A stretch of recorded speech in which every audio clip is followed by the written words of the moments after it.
گیا کہ ہم مسلمان ہیں لیکن زندگی مرضی کے مطابق گزارتے ہیں, اپنی خواہشات کے پیچھے چلتے ہیں, جو جی میں آتا ہے اسی طرح کرتے ہیں, نہیں دیکھتے کہ اگر یہ ہماری خواہش پوری ہوگی تو اس سے اللہ راضی ہوگا یا اللہ تعالیٰ ناراض ہوگا. حالانکہ یہ جو طرز عمل ہے,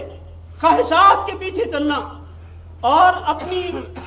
منمانے انداز میں زندگی بسر کرنا, یہ جو طرز عمل ہے یہ جانوروں کا سا عمل ہے, یہ انسانوں کا عمل نہیں ہو سکتا ہے. یہ طرز عمل انسانوں کا, مسلمانوں کا نہیں بلکہ جانوروں کا ہو سکتا ہے. اللہ نے قرآن مجید میں ارشاد فرمایا, افرائیت من اتخذ الہہ ہواہ, ارائیت من اتخذ الہہ ہواہ ام تحسب ان اکثرهم يسمعون او يعقلون انہم الا کالانعام بل هم اضل سبیلا. آپ کے کیا خیال ہے اس شخص کے بارے میں کہ جو اپنی خواہش کو اپنا معبود بنا لیتا ہے؟ خواہش کو معبود بنانے کا مطلب کیا ہے کہ خواہش ہی اس کا رہبر و مرشد ہے,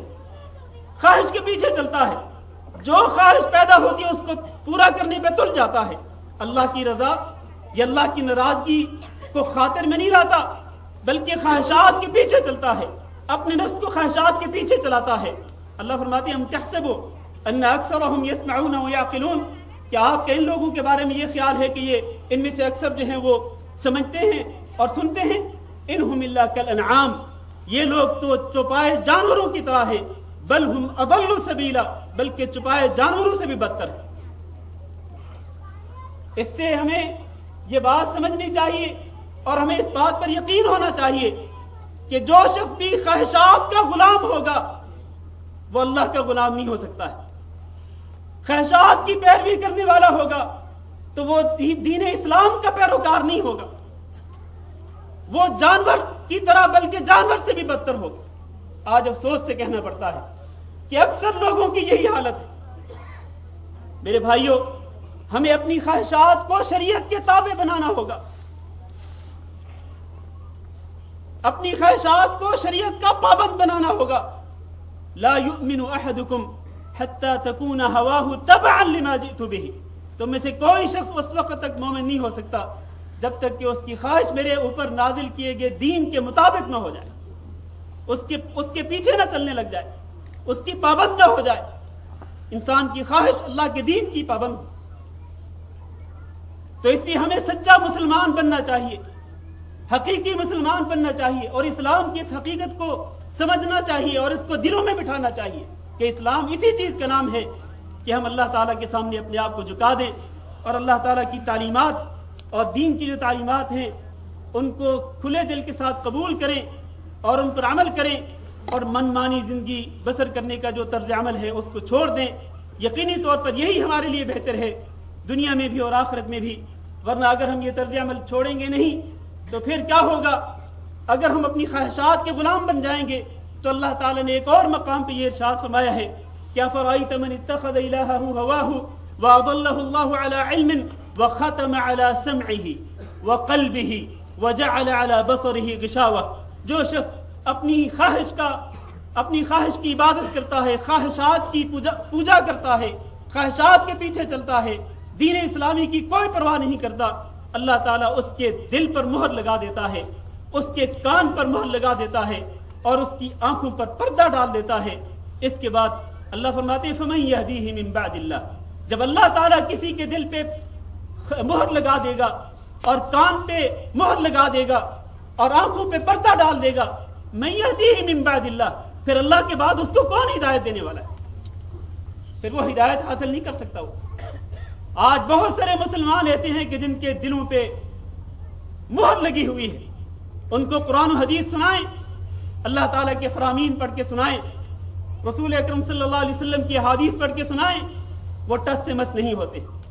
ان کو ذرا بھی احساس نہیں ہوتا ہے. میرے عزیز بھائیوں, یہ طرز عمل نہایت ہی افسوسناک ہے مسلمان کی طرف سے, بہت ہی مہلک اور تباہ کن ہے. اس سے یقینی طور پر دنیا میں بھی خسارہ اور آخرت میں بھی خسارہ ہوگا. ہمارا جو دین ہے, دین اسلام, اس کی دو بنیادی خصوصیات ہیں. پہلی خصوصیت یہ ہے کہ دین اسلام آسان ہے. دین اسلام آسان ہے, دین اسلام میں کوئی تنگی نہیں ہے. اللہ تعالیٰ نے قرآن مجید میں ارشاد فرمایا ما جعل علیکم فی الدین من حرج، اللہ تعالیٰ نے تمہارے اوپر دین میں کوئی تنگی نہیں رکھی۔ پہلے تو یہ اس بات پر ہمیں یقین ہونا چاہیے کہ اللہ نے دین میں کوئی تنگی نہیں رکھی۔ اور پھر ایک دو مثالیں دے دیتا ہوں کہ اللہ نے دین میں کس طرح آسانیاں پیدا کی ہیں۔ آپ دیکھیں کہ اللہ نے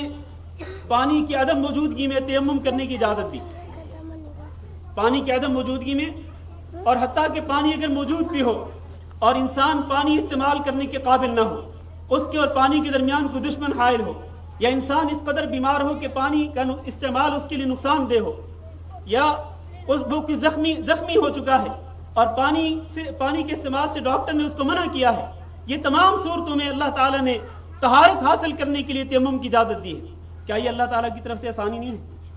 اللہ نے جہاں تیمم کی آیت ذکر کی ہے وہ اس کے آخر میں اللہ تعالیٰ نے فرمایا ما یرید اللہ لیجعل علیکم من حرج ولکن یرید لیطہرکم، اللہ تعالیٰ یہ نہیں چاہتا کہ تمہارے اوپر کوئی تنگی کر دے، بلکہ اللہ تعالیٰ تو تمہیں پاک کرنا چاہتا ہے، ولیتم نعمتہ علیکم، اور اللہ تعالیٰ اپنی نعمتوں کو تمہارے اوپر مکمل کرنا چاہتا ہے، لعلکم تشکرون، تاکہ تم اللہ کے شکر گزار بندے بن جاؤ۔ ایک اور مثال، روزہ اللہ تعالیٰ نے فرض کیا، رمضان کے روزے اللہ تعالیٰ نے فرض کیے، لیکن رمضان کے دنوں میں اگر کوئی شخص مریض ہو یا مسافر ہو تو اللہ تعالیٰ نے اجازت دی کہ آپ روزے چھوڑ دیں، دوسرے دنوں میں ہم روزوں کو کیا کریں؟ قضا کر لیں۔ اللہ نے یہ حکم ذکر کرنے کے بعد فرمایا فمن كان منكم مريضا وعلى سفر فعدة من ايام اخر، پھر فرمایا يريد الله بكم اليسر ولا يريد بكم العسر، اللہ تمہارے لیے آسانی چاہتا ہے، تمہارے لیے تنگی نہیں چاہتا ہے۔ یہ دین میں آسانی کی ایک مثال ہے۔ اسی طرح آپ جانتے ہیں کہ جب سخت بارش ہو رہی ہو، مقیمین لوگ جو ہیں، مقیم لوگ، مسافر نہیں، مسافر بھی کر سکتے ہیں لیکن مقیموں کی بات کر رہا ہوں کہ مقیم جو ہیں سخت بارش کی حالت میں وہ دو نمازوں کو جمع کر سکتے ہیں، جمع تقدیم ظہر اور عشاء کو جمع کر سکتے ہیں، مغرب عشاء کو جمع کر سکتے ہیں، تاکہ مسلمانوں کو مشقت نہ ہو۔ یہ دین میں آسانی ہے۔ اسی طرح مسافر ہیں، مسافر کے لیے نماز آدھی رہ جاتی ہے، نماز قصر ہوتی ہے، دو نمازوں کو جمع کرنے کی اجازت ہوتی ہے، یہ دین میں آسانی ہے۔ حیض و نفاس والی جو عورت ہے، حیض و نفاس والی جو خاتون ہے، اس کو نمازیں معاف کر دی گئی، یہ دین میں آسانی ہے۔ روزے چھوڑنے کی اجازت دے دی گئی کہ آپ روزے بعد میں قضا کر لیں، یہ دین میں آسانی ہے۔ اس طرح کی کتنے مثالیں دوں، ان تمام مثالوں سے یہ بات واضح ہوتی ہے کہ دین اسلام کی بہت بڑی خصوصیت کہ ہمارا دین اسلام جو کہ برحق دین ہے اور اس کے سوا کوئی دین برحق نہیں، یہ دین آسان ہے اور اس پر عمل کرنا بھی آسان ہے۔ دوسری خصوصیت یہ ہے کہ یہ دین اسلام مکمل دین ہے، یہ بہت بڑی خصوصیت اور اللہ تعالیٰ کا بہت بڑا احسان بھی کہ اللہ تعالیٰ نے ہم پر یہ دین مکمل کر دیا۔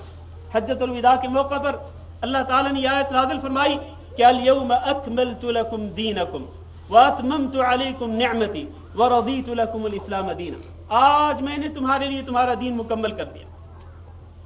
واتممت علیکم نعمتی، اور تمہارے اوپر اپنی نعمت کو پورا کر دیا، ورضیت لکم الاسلام دینا، اور میں نے اسلام کو تمہارے لیے بطور دین پسند کر لیا۔ میرے بھائیوں، حجۃ الوداع کے موقع پر اس آیت کا نازل ہونا یہ اس بات کی دلیل ہے اور اللہ تعالیٰ کی طرف سے اس بات کا اعلان ہے